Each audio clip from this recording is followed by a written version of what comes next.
It was dusk when the cold wind swept through the black forest valley, painting the horizon in bruised gold and gray.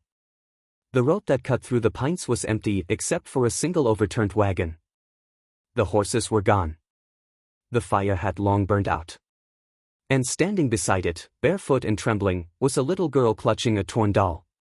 She wasn't crying. Just staring into nothing. The man who found her, a rancher named Elias Krüger, was used to silence.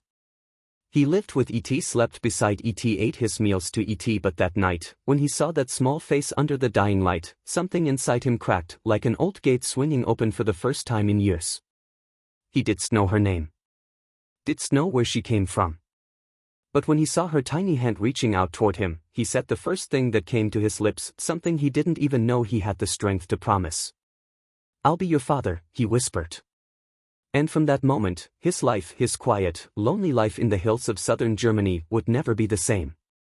Call to action, 50 words. Before we step deeper into this unforgettable story of love, loss, and second chances, make sure you subscribe, like, and share this video. Every story we tell here reminds us that hope still lives in the unlikeliest places. Stay with me till the end, this one will stay in your heart. The story begins in Baden-Württemberg, 1892, when winter lingered longer than it should. Elias Krüger owned a small horse ranch near the edge of the forest. Locals called him der einsame Cowboy, the lonely cowboy, though he wasn't quite a cowboy, not in the American sense. He was a quiet German rancher who had seen too much war, too much loss, and too many graves. He was 40, maybe 45. His beard was peppered with gray. His eyes, though clear, carried the heaviness of years spent talking only to the wind and the animals he cared for. Every morning, he rose before dawn, fed the horses, mended fences, and drank his coffee alone by the stove. His house, though well kept, had that echo of emptiness, like it was waiting for laughter that never came back. That evening, Elias had been on his way back from the town of Triberg, bringing back supplies. The snow was melting, and the road was a muddy mess.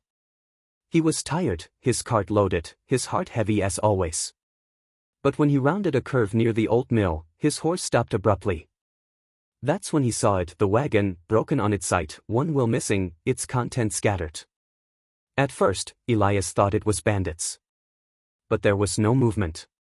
No voices. No bodies. Just the faint sound of something like a whimper.